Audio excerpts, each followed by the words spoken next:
Buenas tardes. Hoy en este jueves quisiera continuar profundizando acerca de los sacramentos de iniciación cristiana que hemos comenzado, y hoy hablaremos sobre el sacramento de la confirmación. Este sacramento se administra pues en la Iglesia Católica y también es celebrado en otras iglesias cristianas. Está considerado como uno de los sacramentos de iniciación cristiana junto con el bautismo y la primera comunión que profundizamos la semana pasada. Por este sacramento algunas personas ya bautizadas se integran de forma plena como miembros de la comunidad. En la iglesia antigua el rito se administraba de forma sacramental e inmediata después del bautismo, y esta sigue siendo la costumbre de la iglesia ortodoxa. Es decir, ahí en cuanto bautizan a los niños los confirman. En la iglesia católica, a partir de 1600 hasta el siglo XX, el Concilio Vaticano II se delega más allá hasta la primera adolescencia. En efecto, por razones de índole pastoral y como forma de preparar mejor a los confirmandos, en el umbral de la adolescencia, la Iglesia Católica suele retrasar la administración de la confirmación a un momento tal que pueda ser precedido por la primera comunión. La Iglesia Anglicana no señala una edad específica, pero el rito es administrado de un modo general entre los 11 a los 15 años. Por su parte, Martín Lutero manifestó no haber encontrado bases bíblicas suficientes que probaran la institución de la confirmación como sacramento, por lo cual muchas sectas no realizan este sacramento. En línea con lo anterior, los protestantes pues no reconocen la sacramentalidad de la confirmación como rito diferente del bautismo. Según ellos, el don del Espíritu Santo se confiere plenamente en el bautismo. En la Iglesia Católica, la confirmación se efectúa mediante la imposición de las manos sobre los confirmandos y la unción con el óleo sagrado, que se le conoce como crismación, ya que el nombre del óleo con que se les señala o se les unge es el Santo Crisma. En latín se denominó consignatio al rito del signo de la cruz realizado por el obispo sobre la frente del confirmando. Hasta el siglo V, la consignatio era distinta de la crismación, unción con el óleo sagrado. Luego se unificó en un solo rito único. La ceremonia se realiza por un obispo o, en su caso, por un sacerdote autorizado previamente por el obispo. Este sacramento significa para el católico hacer su fe y continuar en ella, esa iniciativa en formar parte de la iglesia y sobre todo en comprometerse en recibir una formación cristiana permanente, lo que es referente o llamada catequesis de adultos, donde Dios va configurándolos con su Hijo Jesús. A los bautizados, el sacramento de la confirmación los une más íntimamente a la Iglesia y los enriquece con una fortaleza especial del Espíritu Santo. En el bautismo, cuando recibimos al Espíritu, es el que nos transforma y nos va configurando con Cristo, es decir, ser hijos de Dios.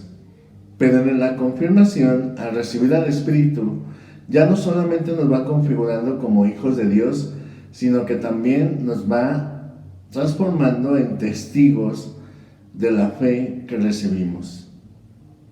En la Iglesia Anglicana solo los obispos administran este sacramento.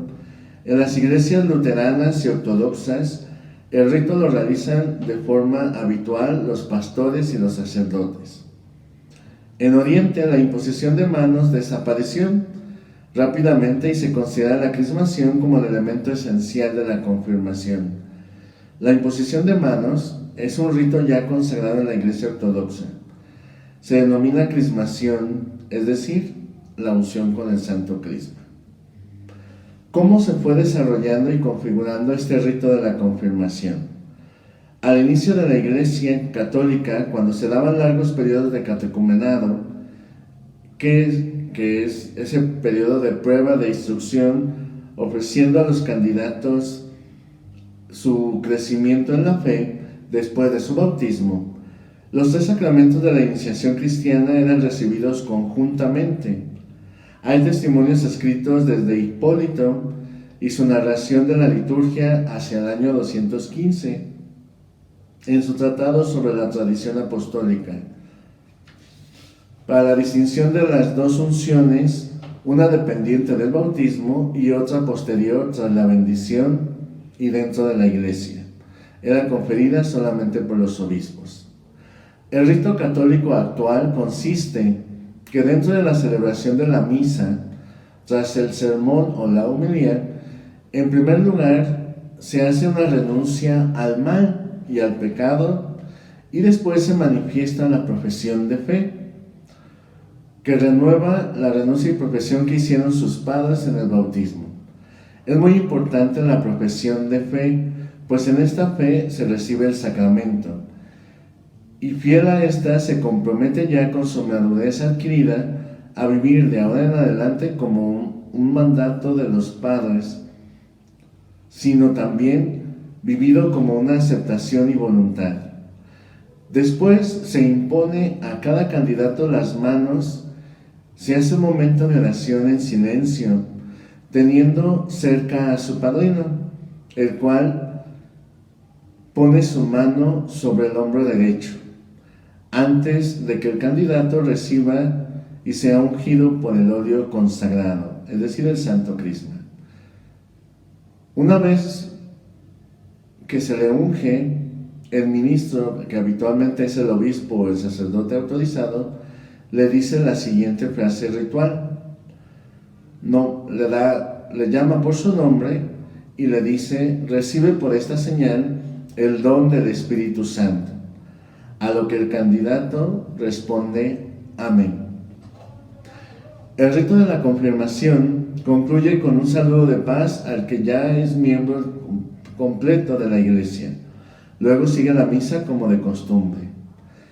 En las iglesias orientales, tanto católicas como ortodoxas, suele administrarse la confirmación inmediatamente después del bautismo, que viene a completar. En la Iglesia latina rige la misma práctica cuando el bautizado ha alcanzado ya el uso de razón en el momento de recibir su bautismo, es decir, todos aquellos que son llamados catecúmenos, que ya han alcanzado la edad suficiente y que no han recibido ningún sacramento.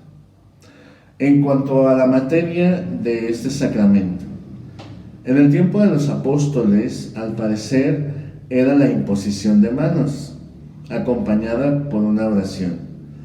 Pero la idea de la unción también se abrió paso en el Nuevo Testamento. Desde el siglo III, tanto la imposición de manos como la unción son parte del rito.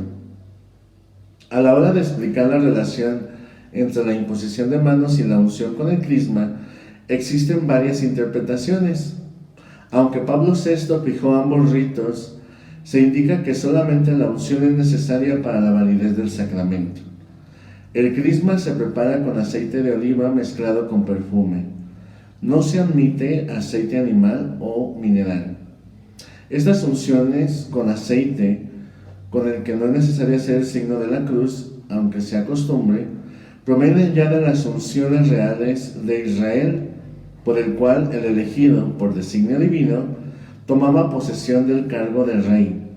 El aceite era prenda de esta designación divina. El mismo Jesús de Nazaret es llamado el ungido, es decir, con aceite. Puesto que esto es lo que significa el Mesías o Cristo en hebreo y griego, de ahí que la pervivencia del rito de la unción, que simbólicamente hace de los confirmandos imagen de Cristo y elegidos por Dios para una misión concreta.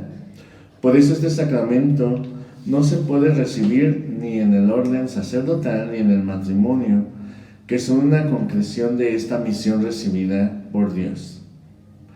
¿Quién realiza o quién es el ministro de este sacramento?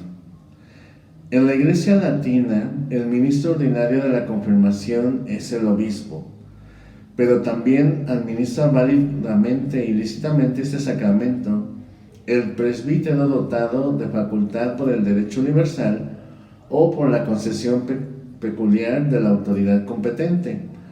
En el canon 883 indica cuáles son los presbíteros que tienen esa facultad por el derecho universal. En las iglesias orientales, incluso en la católica de rito oriental, el ministro ordinario es el presbítero, que usa óleo santo consagrado por el obispo o por el patriarca. Cánones 693 y 694 del Código de Cánones de la Iglesia Oriental. ¿Quién es el sujeto de este sacramento? En la Iglesia Latina, el sacramento de la confirmación se ha de administrar a los fieles en torno a la edad de la discreción, a no ser que la conferencia episcopal determine otra edad, o exista peligro de muerte o, a juicio del ministro, una causa grave que aconseje otra cosa. El Código de Derecho Canónico en el 891. En la Arquidiócesis de México se ha propuesto que sea la edad de 12 años en la cual se pueda recibir de manera válida y lícita este sacramento, después de una preparación mínima de 3 años, donde se profundiza la fe y donde se habla su compromiso en la misión de Cristo para la transformación del mundo. También se pueden dar casos donde se pueda recibir el sacramento de la confirmación de manera especial y cuya preparación sea menor. El padrino o madrina. Es conveniente que un padrino o una madrina acompañe a quien será confirmado. Se trata de una costumbre antigua de la Iglesia, al igual que en el caso del bautismo. Cada confirmando no debe tener más de un padrino o madrina. ¿Cuáles son las condiciones que debe de reunir el padrino o madrina? Primero, que sea un creyente católico maduro en la fe para que le ayude a vivir la misma fe en profundidad. Para esto, resulta razonable que se trate de un miembro activo del cuerpo de la Iglesia, que haya recibido los 3 sacramentos de la iniciación cristiana, a saber, el bautismo, la confirmación y la primera comunión, y que no esté impedido por el derecho canónico para ejercer tal función. Número 2, que sea mayor de 16 años y en uso de razón, salvo que el ministro juzgue lo contrario, que sea del mismo sexo que el confirmando para la licitud. 3, que tenga intención de desempeñar este cargo. 4, que no sea el papá ni la mamá o el cónyuge del confirmando. 5, que haya sido designado por el confirmando o en su defecto por sus padres o tutores o por el mismo ministro o párroco. Y 6, que en el acto de la confirmación se ubique detrás del confirmando y coloque su mano derecha sobre el hombro del confirmando, significando así que será su apoyo en el camino de fe. ¿En qué consiste o qué es lo principal para la preparación para este sacramento?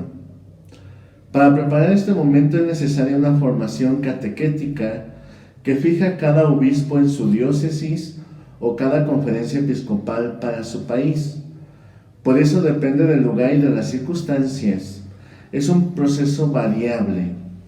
Durante esa preparación se suele tratar temas diversos, en especial la fe católica en el Espíritu Santo, en sus 7 dones, pero también otros contenidos como son la Iglesia, la Virgen María, los sacramentos, entre ellos la Eucaristía, el perdón o la reconciliación. También se estudia la Biblia con particular énfasis en los evangelios, la oración, la resurrección, etc. La Iglesia Católica requiere Si el confirmando ha alcanzado la discreción, es decir, a partir de los 10, 12 años, que su formación incluya también al menos el conocimiento del Padre Nuestro, el Ave María, el Credo, los 10 mandamientos, los sacramentos, etc. El confirmando debe encontrarse en estado de gracia, es decir, sin pecado mortal, para poder recibir este sacramento. Si bien no es lícito recibirlo en pecado, el sacramento es válido, aunque sus efectos sacramentales, que son los dones del Espíritu Santo, no se disfrutan hasta que se confiere la absolución de los pecados en el sacramento de la reconciliación. En cuanto a la teología de este sacramento, en este sacramento el confirmando, tras recibir una catequesis previa, si tiene edad suficiente, se le pide que acepte de forma libre y consciente las promesas realizadas en el bautismo, normalmente por sus padres y durante su primera infancia. Tiene como finalidad que el confirmando sea fortalecido con los dones del Espíritu Santo, completándose la obra del bautismo. Los 7 dones del Espíritu que se logran gracias a la confirmación son sabiduría, entendimiento, consejo, fortaleza, ciencia, piedad y temor de Dios. El sacramento pretende lograr en el fiel un arraigo más profundo en la filiación divina, que se una más íntimamente con su Iglesia, fortaleciéndose para ser testigo de Jesucristo, de palabra y de obra, ya que por él será capaz de defender su fe y de transmitirla, lo que por el sacramento se compromete a hacer activamente al recibir la unción o crismación y la imposición de manos. ¿Cuáles son los efectos que causa este sacramento en el confirmando? De acuerdo con el Catecismo de la Iglesia Católica, los efectos de la confirmación son: primero, introducción más profunda en la filiación divina. 2. La unción más firme con Cristo. 3. Aumento en los dones del Espíritu Santo que se recibe. Y 4. Perfección mayor del vínculo con la Iglesia. De la celebración se deduce que el efecto del sacramento es la infusión plena del Espíritu Santo, como fue concebida en otro tiempo a los apóstoles el día de Pentecostés. Catecismo número 1302. En el Catecismo de la Iglesia Católica continúa así su explicación. Por este hecho, la confirmación confiere crecimiento y profundidad a la gracia bautismal. Es decir, que por el medio del bautismo nos transformamos en hijos de Dios y nos vamos configurando con la persona de Jesús, en sus actitudes, en sus palabras, en sus acciones. Pero la confirmación nos lleva a una mayor configuración y unión con Él, en el cual nos lleva a ser también testigos suyos. Así lo afirma el número 1303 del Catecismo de la Iglesia Católica. Además, la confirmación tiene otro efecto. Imprime en el alma una marca espiritual indeleble. Es lo que nosotros conocemos como que imprime carácter. ¿Qué significa esto? Es el signo que Jesucristo ha marcado al cristiano con el sello de su espíritu, revistiéndolo de la fuerza de lo alto para que sea su testigo, así como lo afirma el libro del Evangelio de San Lucas, en el capítulo 24, versículos del 48 al 49, y también el número 1304 del Catecismo de la Iglesia Católica.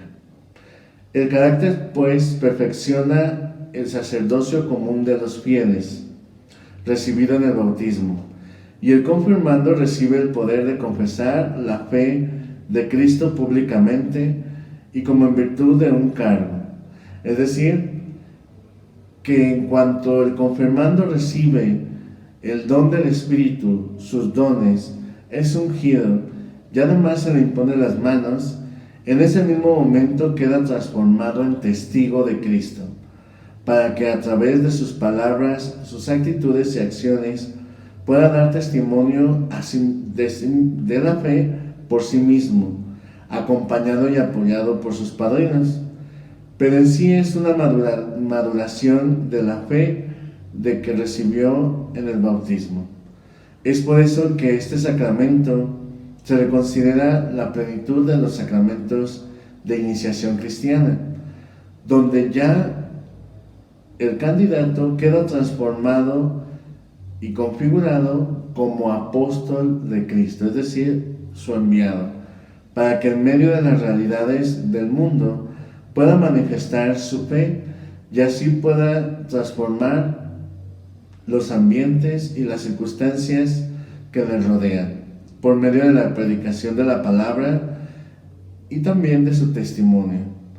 Es por eso que este sacramento nos ayuda a poder crecer en nuestro compromiso con la Iglesia, ya que no solamente hemos estado para recibir de parte de ella, sino también para comenzar a dar en nombre de ella la palabra de Dios.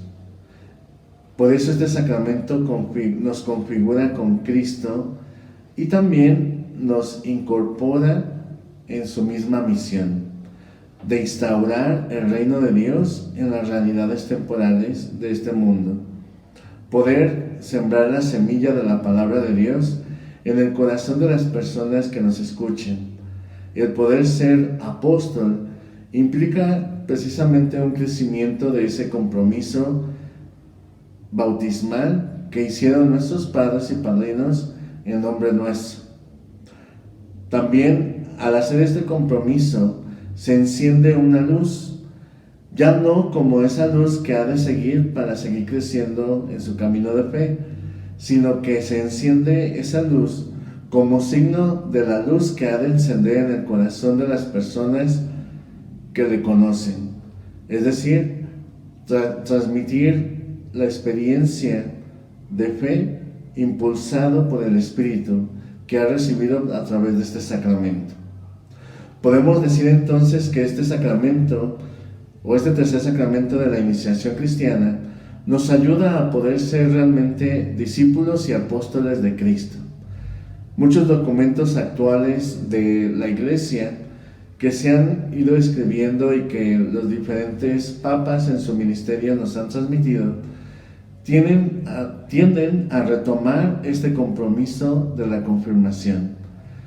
Muchos de ellos hablan del proceso de formación como discípulos, de poder profundizar en nuestra fe, pero también de poder ser misioneros, es decir, apóstoles enviados en medio de este mundo. Y al recibir la gracia del Espíritu, también recibimos con Él todos sus dones y también todos sus frutos, para que por medio de ellos e impulsados por ellos, podamos con creatividad actualizar la palabra de Dios y poderla comunicar con todos los medios necesarios. Es por esto que este compromiso de la confirmación hace de todos nosotros testigos de Cristo en el mundo actual, con los medios y los recursos actuales. Así como muchos santos en su camino de fe y de conversión fueron transformados e impulsados por el Espíritu y de acuerdo a la realidad con la que vivían y los medios con que contaban, transmitieron la fe y pudieron ser testimonio en medio del mundo. Así también nosotros nos toca ser, como decía el Papa Francisco, los santos de hoy. Es decir, que en medio de este mundo, con sus realidades, con sus cambios, con sus medios tecnológicos e incluso con su crecimiento en la ciencia y con todos los cambios a nivel político, económico y también geográfico que se están viviendo, poder ser realmente testigos de nuestra fe. Es por eso que este sacramento nos ayuda a poder renovar nuestro compromiso con Jesús, a poder dar testimonio de Él. Por eso, al concluir estos sacramentos de la iniciación cristiana, pidamos al Señor que nos ayude a poder renovar nuestro compromiso de manera personal, dejándonos impulsar por el Espíritu, para así dar testimonio de nuestra fe en el lugar y en el momento que nos corresponde. Que el Señor les bendiga, que pasen buenas tardes.